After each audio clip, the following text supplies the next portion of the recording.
யாருக்கெல்லாம் சைக்கோ அருண் கிட்ட இருந்து சீதா விவாகரத்து வாங்குறது நல்லது அப்படின்னு தோணுதோ இந்த வீடியோவுக்கு லைக் பண்ணிட்டு வாங்க நாளைக்கான ப்ரோமோக்கான ப்ரிடிக்ஷன் என்னன்னு பார்க்கலாம். முத்துவும் மீனாவோ அன்னைக்கு மீனாவோட அம்மா சந்திரா வீட்டுக்கு வந்திருக்காங்க. அப்ப அம்மா பூ டெலிவரி கொடுக்க வந்த, அப்படியே உங்க மருமகன் தான் சீதாவை ஒரு வாட்டி பார்த்துட்டு போகலான்னு வந்திருக்காரு அப்படின்னு சொல்லிட்டு மீனா கிச்சனில் இருக்கிற சந்திரா கிட்ட சொல்கிறாங்க. உடனே சந்திராவும் அங்கே வேலை செஞ்சுக்கிட்டு இருந்த கையை முந்தானையில் தொடச்சிக்கிட்டு மாப்பிள்ள வாங்க மாப்பிள்ள அப்படின்னு சொல்கிறாங்க. அதே சமயம் அங்கே சரி சாப்பிடுங்க மீனா அப்படின்னு சந்திரா எடுத்து பிளேட்டை டைனிங் டேபிளில் வைக்க, உடனே அம்மா நான் சாப்பிட்டு தாம்மா வந்தேன், இவர் தான் கொஞ்சம் அவசரமாக ஏன்னோ பசியே இல்லைன்னு சொல்லி வந்துட்டாரு, அநேகமாக இவர் மனசில் சீதா வாழ்க்கை இப்படி ஆயிடுச்சுன்னு ஒரு மாதிரி தான் இருக்காரு அப்படின்னு மீனா கிச்சனில் அவங்க அம்மா சந்திரா கிட்ட சொல்ல, சரி நீனா மட்டும் என்ன சீதாவை நினச்சி கவலைப்படாமையாக இருந்திருப்பேன், அங்கே நல்லாவா சாப்பிட்டு வந்திருப்பேன், வா சாப்பிடு, அதுக்கப்புறம் என்ன நடக்குமோ அவள் தலையெழுத்து அவளாக தேர்ந்தெடுத்துக்கிட்டது தானே, யார் என்ன பண்ண முடியும் அப்படின்னு சந்திராவும் சோகத்தில் பேச, சரி சரி முதல்ல அவளை கூப்பிட்டு சாப்பிட வைங்க, அப்படியே நீங்கள் சாப்பிட்டாதான் அவளும் சாப்பிடுவா அப்படின்னு சொல்கிறாங்க சந்திரா.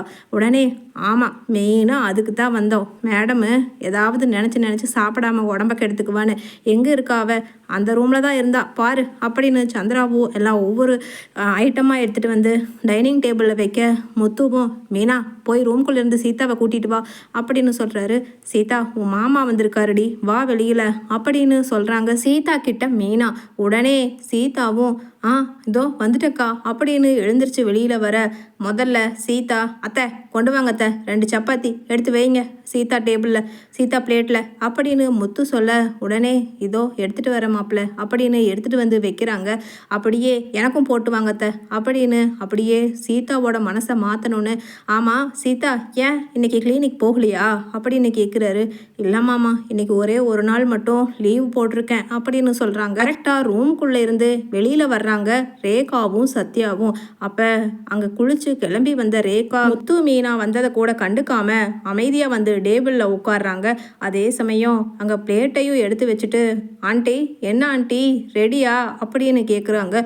உடனே சந்திராவும் ரேகா இருமா இன்னொரு 2-3 நிமிஷத்தில் இவங்க எல்லாரும் சாப்பிட்டதுக்கப்புறம் உங்களுக்கு ரெடி ஆகிடும், சப்பாத்தி அடுப்பில் செஞ்சுக்கிட்டு இருக்கேன் கொஞ்சம் லேட் ஆகுது அப்படின்னு சொல்கிறாங்க. உடனே மீனாவும் ஹேண்ட் வாஷ் பண்ணிவிட்டு நான் சாப்பிட்டு தான் வந்தேன், நீங்கள் 2 பேரும் உட்காருங்க, சத்யா உட்காரு நான் எடுத்துகிட்டு வந்து போடுறேன் அப்படின்னு சொல்ல, அங்கே போக உள்ள கிச்சனில் சந்திரா சமைச்சிக்கிட்டு இருக்கும் பொழுது அங்கே இன்னும் சப்பாத்தி ஆகலடி மாவு பிசையணும் அப்படின்னு சொல்கிறாங்க. இதுக்கு தான் நாங்கள் 2 பேரும் வேண்டான்னு சொன்னோம், இருந்தாலும் அவள் சீதாவை சாப்பிட வைக்கணும்னா என்ன பண்ணுறதுன்னு சொல்லித்தான் உன் மாப்பிள்ளை சாப்பிட்டாரு, 2 பேருமே கொஞ்சமாவது சாப்பிட்டா தான் அவள் சாப்பிடுவான்னு, சரி குடும்பம் நான் பிசைஞ்சு தரேன், ரேகா இங்கே வாடா கொஞ்சம் இதை ஹெல்ப் பண்ணு அப்படின்னு அங்கே சந்திராவும் கூப்பிட, பிளேட்டை தூக்கி வீசி எறிகிறாங்க ரேகா. அதை கொஞ்சம் கூட எக்ஸ்பெக்ட் பண்ணாத முத்துவும் சீதாவும் சாப்பிட்டு இருக்கிறக்க எழுந்திருக்கிறாங்க. என்ன எதுக்காக இப்படி தூக்கி வீசி எறிகிற அப்படின்னு சந்திராவும் கேட்க, ஆமாம் எதுக்காக என்ன, பேசாமல் உங்கள் பிள்ளைங்கள உங்கள் கூடயே வச்சிருக்க வேண்டியது தானே சத்யா, பேசாமல் நம்ம தனி கொடுத்துன்னு போயிடலாம் சத்யா அப்படின்னு ரேகா சொல்ல, உடனே சத்யாவும் என்ன சொல்கிற ரேகா, எதுக்காக இப்போ பிளேட்டை தூக்கி வீசி எறிஞ்ச, நீ லவ் பண்ணும்போது இப்படியெல்லாம் நடந்துக்கிறவளே கிடையாதே அப்படின்னு சொல்ல, ஆமாம் பின்ன புருஷன் வீட்டில் சண்டை போட்டுட்டு வந்து இங்கேயே உட்காந்துருந்தா நாமளும் புதுசாக கல்யாணம் ஆனவங்க தானே, அவங்க மனசில் கொஞ்சமாவது அதை பற்றின எண்ணம் இருக்கணும்ல, தம்பியும் நல்லா இருக்கணும், தம்பி குடும்பமும் தலைக்கணும், எல்லாம் சந்தோஷமாக வாழணுங்கிற எண்ணம் உங்கள் அக்காவுக்கு கொஞ்சம் கூட இல்லை அப்படின்னு அங்கே சீதாவை பார்த்து பேச, உடனே எனக்கா அப்படின்னு சீதா பாவமாக கேட்குறாங்க.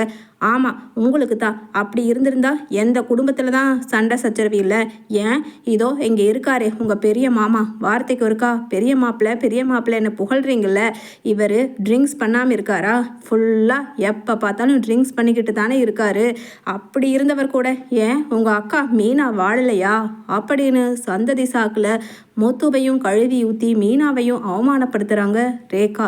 உடனே மீனா சொல்கிறாங்க, ரேகா, அதை பற்றி பேசுறதுக்கெல்லாம் உனக்கு ரைட்ஸ் கிடையாது.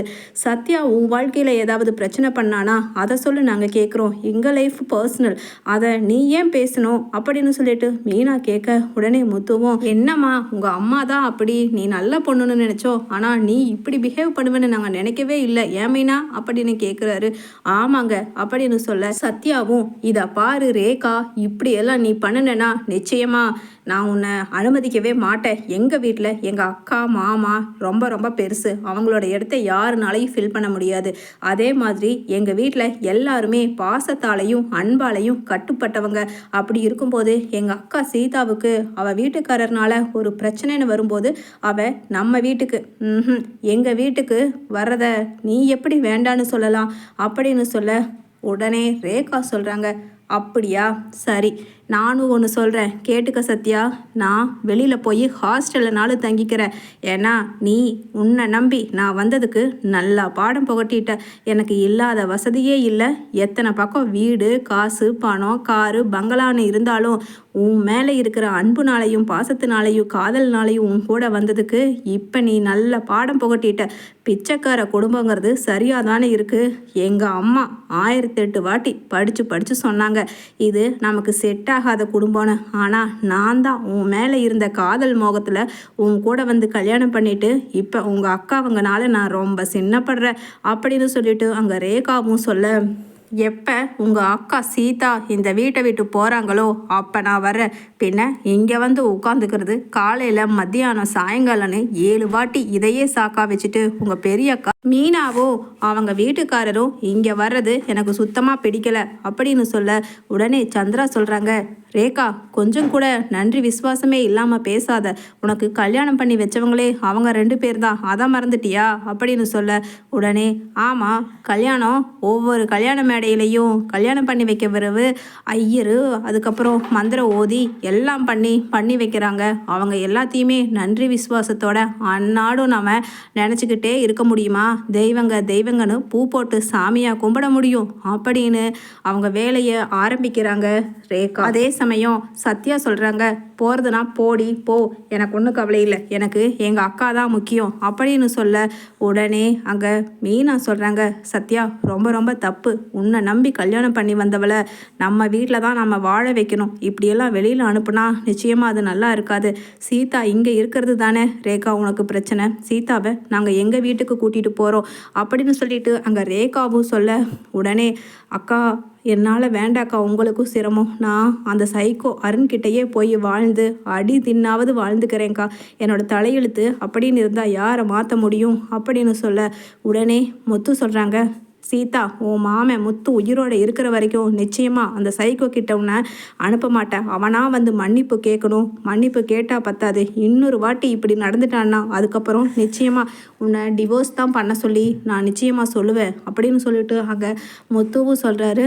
அதே சமயம் இங்கே சீதாவை கூட்டிகிட்டு வீட்டுக்கு வந்துடுறாங்க. முத்துவும் மீனாவும் எங்கள் வீட்டில் இருக்கட்டும், அவள் இங்கே யாருக்கும் பாரமாக இருக்க வேண்டாம் அப்படின்னு ரேகா கிட்ட சொல்லிட்டு இங்கே வந்த உடனே விஜயா சொல்கிறாங்க, என்ன இவளை எதுக்கு கூட்டிகிட்டு வந்தீங்க, கையில் பொட்டியும் படுக்கையுமா அப்படின்னு கேட்க, இல்லாத்த கொஞ்ச நாள் அவள் இங்கே தான் இருக்கணும் அப்படின்னு சொல்ல உடனே விஜயா அருணுக்கு ஃபோன் பண்ணி பேசுகிறாங்க, உனக்கு கொஞ்சம் கூட வெக்கமாக இல்லை? உன் பொண்டாட்டியை அவளோட அக்கா புருஷன் கூட அவள் வீட்டில் இருக்கிறதுக்கு அனுமதிச்சிருக்க, உன்னை 4 பேர் கேவலமாக பேச மாட்டாங்களா அப்படின்னு கேவலமாக பேசுகிறாங்க விஜயா. உடனே இந்த நியூஸ் அண்ணாமலையோட காதுக்கு வர ஓங்கி பலார்னு அறையிறாரு, எதுக்கு தேவையில்லாத வேலை பார்க்குற விஜயா அப்படின்னு.